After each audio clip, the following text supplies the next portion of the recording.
Mas tem um documentário que eu sou muito fã, gosto muito, e você deve ter assistido também, que é Pumping Iron. Não sei se você chegou a assistir já. Sim, senhor. Que mostra o começo Algumas de carreira vezes. Imaginei. Que mostra, pra quem não sabe, é o começo de carreira do Arnold Schwarzenegger. E mostrando ali que era os últimos anos dele como halterofilista, fisiculturista, quando ele tava começando a transição pra se ator. tornar modelo, ator e tal. Hércules em Nova York, os primeiros filmes dele. E tem uma passagem que eu amo, que é pra mim o momento favorito desse documentário, não tem como não achar um tesão, que é o Arnold comendo a mente do Lou Ferrigno. Que ele devora a mente do Lou Ferrigno. É tipo, é impressionante. Porque você vê aquilo, é muito... É muito interessante. legal de ver essa coisa da competitividade dos dois. O cara... A galera brinca do... alugou um triplex na cabeça... Não. Quem alugou um triplex foi o Arnold Schwarzenegger na cabeça do Lou Ferrigno. E... quando eu tava pesquisando aqui pra nossa entrevista, eu fui ver um pouquinho aí da sua fase de fisiculturista. Achei imagens maravilhosas suas de Mr. Santos.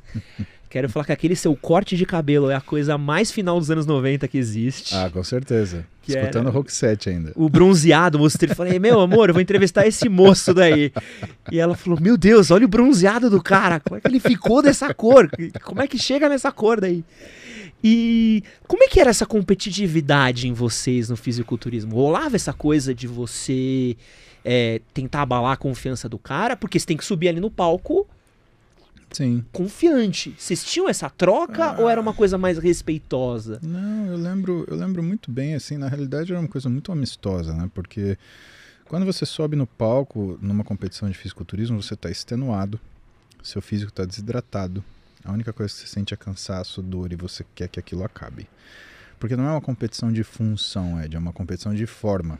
Então você trabalha a função no off-season, você ganha o máximo de força que você puder para transformar no máximo de músculo que você conseguir, para no pré-contest você perder o máximo de gordura, o máximo de água e você mostrar o máximo de anatomia muscular que for possível, dentro de alguns critérios, como simetria, né, volume, né, que é super importante para você ter essa amostra dessa musculatura, né, e para você criar uma identidade nesse físico. Então, existe essa rivalidade, obviamente, mas existe uma admiração, sabe? Então eu lembro que quando eu estava no backstage, eu estava competindo contra caras que eram uma baita de uma pedreira, né? Arthur Andrade tinha acabado de vencer o Mr. Universo. Sérgio Gomes já foi campeão paranaense, brasileiro, o Diabo 4. E... ai, meu Deus do céu, não me deixe esquecer o nome do Gustavo.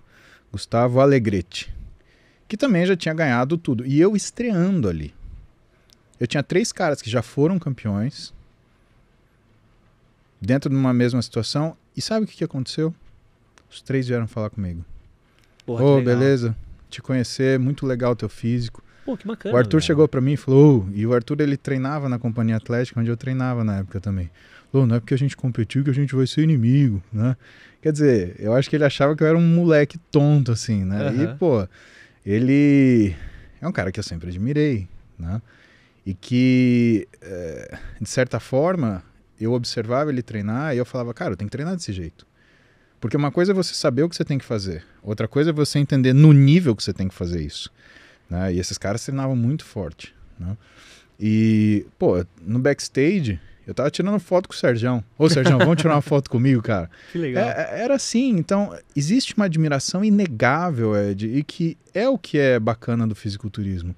Cara, quando você pega, por exemplo, o último ano que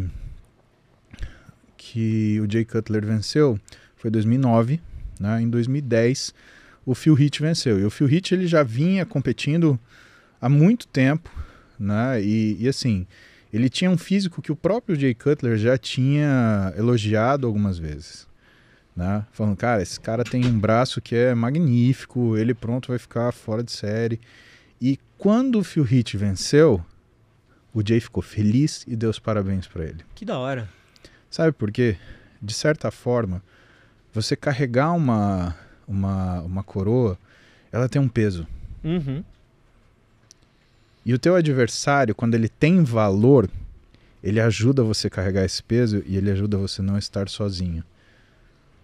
Quando eu falo para você, por exemplo, que eu desenvolvi o Interligas, porque meu maior desejo como professor é ser superado, é justamente porque eu reconheço que a humanidade ela precisa de superação.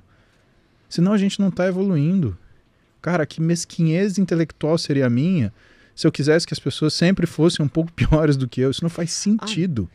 Competição é massa. Acho que o esporte te ensina um pouco disso. Exatamente. Quando você compete, você também cresce. Exato. Porque eventualmente porque você eventualmente admira o seu adversário. Sim, né? Então, de repente, e uma coisa que eu aprendi com o Eduardo Correia, né, você só é um perdedor quando você não fez todas as coisas que você se propôs para fazer para aquela competição. Porque se você fez, você venceu os seus desafios. Agora, vencer a competição não é uma coisa que te torna absoluto. Assim como perder não é o que te torna um derrotado, né? Perder e ganhar são as coisas que a gente vive na nossa vida e que a gente tem que se arriscar a fazer isso. O que a gente não pode? É se abster da luta, né? Então, dentro do fisiculturismo sempre houve essa admiração, né? Isso é uma coisa universal. E o que é mais interessante, né? A gente nunca fala do que é a fraqueza do seu adversário. Por quê? Porque se você aponta as fraquezas do seu adversário, você mostra que você nunca foi tão bom assim. Caramba. Então o seu adversário, ele valoriza a sua vitória. Então o que você faz? Você valoriza o seu adversário. Isso é cavalheiresco, né? E na realidade a constatação daquilo que é de fato o valor de uma vitória, né? Você conseguiu ser melhor do que o sujeito que você achava que era melhor que você. E de novo a gente volta para si. Quem você foi melhor? Você foi melhor que você mesmo. E o fisiculturismo ele tá ganhando muita visibilidade nesses últimos anos. Acho que a gente tem tido o trabalho de diversos influenciadores, diversos profissionais, canais de YouTube, pessoas vindo. Como é que você vê a cena hoje assim no Brasil? Eu acho que o fisiculturismo ele é um esporte extremamente democrático, sabe, Ed? Qualquer um pode treinar, não depende de um time, não depende de marcar horário para treinar com um time, não depende, né? Ele depende de você ter um treinador para te ensinar o que você tem que fazer. E ele depende de um nutricionista para te ensinar a técnica dietética que vai te levar na tua melhor performance. A verdade é essa. Se você tiver o binômio treinador e nutricionista, você vai para frente. O médico entra para garantir que a coisa aconteça de uma forma segura, né? E claro, se der alguma coisa errada, tá o médico lá. O fisioterapeuta ele entra junto com o médico para fazer com que aquela ciência que é baseada no movimento e no extremo esforço do sistema musculoesquelético, ele primeiro não seja lesivo. E se lesivo for, ou tornar-se, que haja resolução. O psicólogo ele entra olhando o quê? Aquilo que é a força mental que essa pessoa tem. Para quê? Para resistir à fadiga, para fazer uma repetição a mais, para incluir um exercício ou aumentar o tempo do cardio. O cara da farmácia, do farmacologista, ele vai fazer o quê? Da bioquímica da farmácia. Ele vai estudar o que é a natureza dos suplementos e ele vai falar, ó, isso é bom para isso, isso é bom para aquilo. Para o nutricionista poder encaixar isso em alguma área, né? O biomédico, ele vai olhar o que é a bioquímica normal na ótica médica e falar para você, olha só, isso daqui está fora do valor normal para uma pessoa que não treina, mas está dentro do esperado para um sujeito que está no limite da capacidade física dele. Então a gente, na realidade, juntou algumas profissões da área da saúde, né? Medicina, educação física, nutrição, psicologia, farmácia, a fisioterapia e a biomedicina, né? Falei biomedicina? Acho que falei. Falou. E a gente senta junto e discute o quê? Como é que a gente coloca o indivíduo de uma forma completa mais forte? E mais forte por quê? Porque força é o que vira o desempenho. A força você aproveita em qualquer esporte, o endurance se aproveita em qualquer esporte. E no fisiculturismo, qual é a vantagem? Você pode treinar numa academiazinha de bairro que cobra 50 mangos por mês. Você pode treinar na academia do shopping chique que cobra R$2.000 por mês. Você pode treinar com um treinador que você não tem grana para pagar ele todo dia para te treinar, mas que você vai pagar lá R$200 hora aula e ele vai te dar uma aula treino e vai te passar um treino para você treinar nos próximos 6 semanas. Ou você pode pagar um treinador, né, todo dia para ele dar aula para você a R$350 hora aula para ele fazer, né, a sua rotina contigo e te levar no máximo da sua qualidade. Mas o que no final interessa, Edson? Se o esforço desse carinha aqui for maior do que o esforço desse, esse daqui com certeza vai vencer. Por quê? Não vence a maior comodidade. Vence o que é a maior sede de fazer aquilo que é necessário para se chegar onde se quer. O maior esforço, essencialmente. E isso é bonito no fisiculturismo. Ninguém discute o maior esforço. E quando existe alguma maracutaia que você vê que, pô, mas essa decisão não tá tão... É óbvio. Você olha e você sabe que tem alguma coisa errada. Que foda. Não é um gol. Todo mundo fala, é uma avaliação subjetiva. Ah, é? Vamos pegar a opinião de todo mundo, então. Vamos ver o que todo mundo fala.